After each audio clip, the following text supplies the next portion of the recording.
Hello, ladies and gentlemen, and welcome to another episode of AP Human Geography with Mr. Elrod. So today, guys, what we're going to do is we are going to look at one of the changes that took place with the course for the year 2019, or I guess starting with the 2019-2020 school year that the College Board put in. While it's not necessarily a significant change, it is something that we're going to want to go ahead and go over to make sure that you're aware of it and to make sure that you aren't caught off guard. So thanks for watching, and I hope this is helpful. So, ladies and gentlemen, the topic that we're going to look at today is the FRQ. Now, for those of you who aren't familiar with the Human Geography course or other elements from College Board, the FRQ stands for Free Response Question. Now, if you've taken other AP courses, just so that you know, the FRQ is a little bit different from the other history APs that you might take. So if you've taken world history, U.S. history, government, the types of writing that you do, or AP Euro, the types of writing that you do in those classes is really going to be different from the writing that's done in human geography. Now, I actually have another video that goes over some pretty specific elements of the FRQ, and so if you want to go check that out, I'll actually put the link in the description for you. So we're not necessarily going to go over that here. What we're going to look at are the changes that the College Board put into place for this year, so that way you can be familiar with it and you're not caught off guard. So I'm not sure if you're familiar or not, but there's actually a website that you can go to, and it's called AP Central. So we'll just go there and check out the website. So I don't hardly ever, well, I don't really remember the address. I always just Google AP Central. So we'll click here on the first one there at the top. In this case, it is the correct link. We'll click on that, apcentralcollegeboard.org is what you're looking for. All right, and so if you're in the AP Human Geography class, then you should have your My AP Classroom account. And so this is a site that should be familiar to you. But to look at the material that we're going to look at today, you don't even have to log in. It's pretty simple to get there. It's free and it's open for everyone, which is why exactly we're going to look at it, because I'm not necessarily sure if I'm supposed to show you the stuff that's in the My AP Classroom. So you just go to the AP Courses and Exams. You go to the Courses and Exam page. Now, what you'll notice is that this is every single class that College Board offers as part of the AP program. So if you're taking other AP classes, you can come here and you can look at this page and you can look at the content that's available to you today. Today specifically, we are looking at human geography. So we go to human geography, we click on that, and the human geography page will pop up for us. What we're looking for is the course description. Okay, now you can go here and you can look at the old free response questions, but the problem here is that they've changed the way that free response questions look.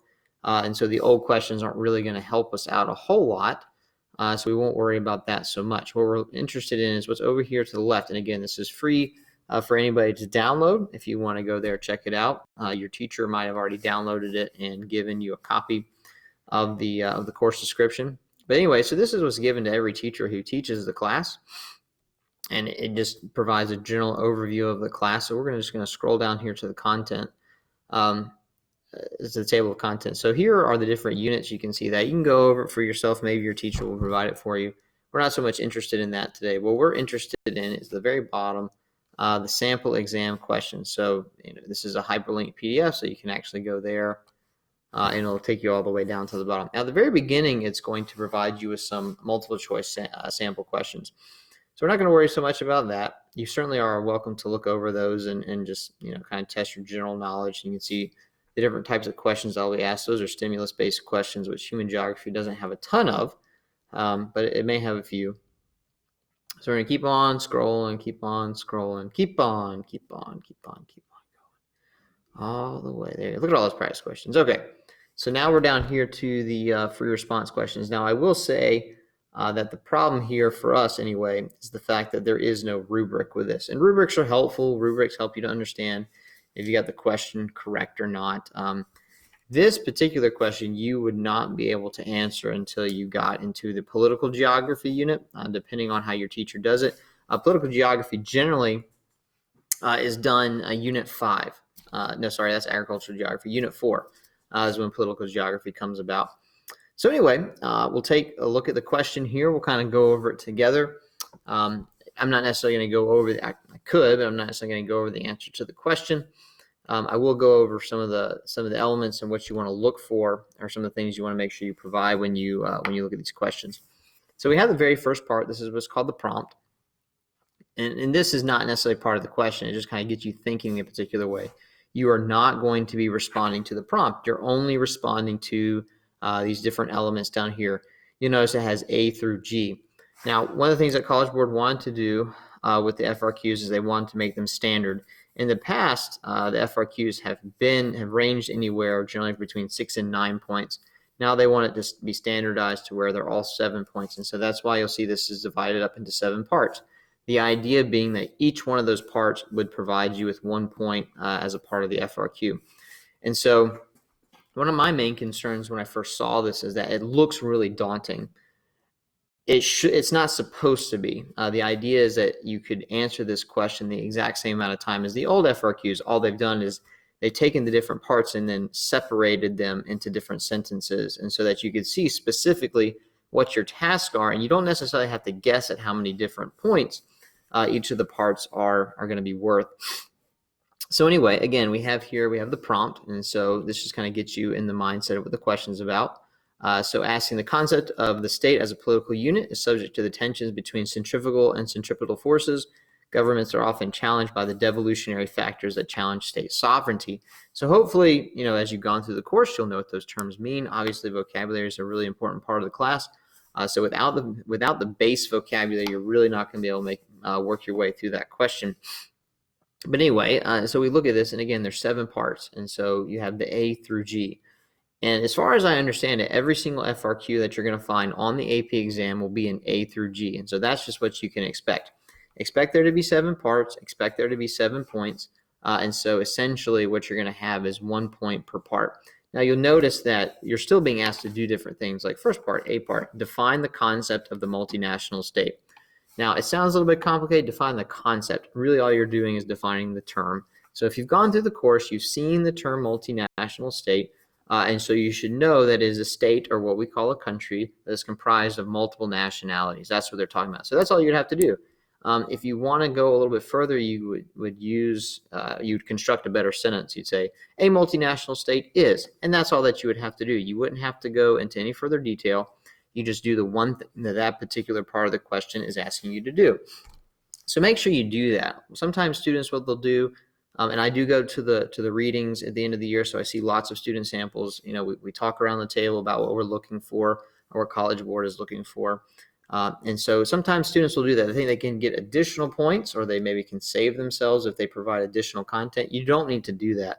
Just answer what the question is asking you, and then move on to the next part. That way you're not wasting any time. So you've defined multinational state in A part. B part, explain how ethnicity can be a factor that leads to the devolution of a state. Notice how those are not necessarily directly connected. Now, you can connect multinational state to devolution, but that's not what it's asking about. It's asking about ethnicity and the idea of devolution. So make sure you don't even have to connect these parts. And I'm pointing at the screen with my finger. All right, so you don't even have to connect these. In fact, what I would recommend, and what the readers of the reading really would like to see, is that you should do A, answer the question, B, and actually write A, and then actually write B, and then answer the question, C, answer the question. So almost think of it as 7 different short answer questions as opposed to one long essay, because you're not really composing one long essay. There's no introductory sentence, there's no thesis, there's no conclusion, there's none of that. You just answer these 7 parts. And what you'll notice is that what the question is going to do is it's going to build on itself. Okay, and then down towards the bottom, it's going to ask you about centripetal and centrifugal forces, uneven development. It says F part, uneven development within a state can act as a centrifugal force. And then G part, for multinational state facing the realities of devolution, explain why a government would choose to create an autonomous region or choose to maintain a unitary state.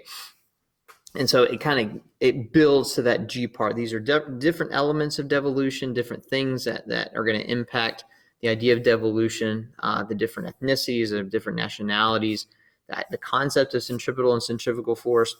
And now uneven development is going to be more of a geography, not geographic, but a more of a economic element. And so you would have dealt with that in developmental geography, which, depending on when your teacher does, I would introduce it at the very beginning, and then we talk about it again towards the end of the class with Unit 6. But anyhow, Now that's how the question is going to be constructed again when you go take the exam. Now, obviously, the thing here is that this is very content heavy. It's very difficult for your teachers early on to provide you with a 7-point question because you don't have a whole lot of content yet. Once you get further into the course, you'll get more content knowledge, you'll gain better understanding of the course and what's going on, and you'll be able to answer a question like this. So there are others. In fact, I believe there's one more here on the practice, so you can look at that for yourself if you want. Again, it's the exact same thing, A through G. Unfortunately, they do not provide you with a rubric for this. So you'll just have to wait until you get to that part of the course to see if you know what you're talking about. Or you can take it to your teacher and see if they maybe could help you work through it. Anyway, I just want to introduce that idea to you as a part of the FRQ. Again, I have a pretty extensive video where I go through the different parts of FRQs and how to answer different parts of the question, depending on the terminology. And so I'll put a link for that in the description, so that way you can go watch that video. Because we don't have a rubric for this, and I'm not making a rubric for this.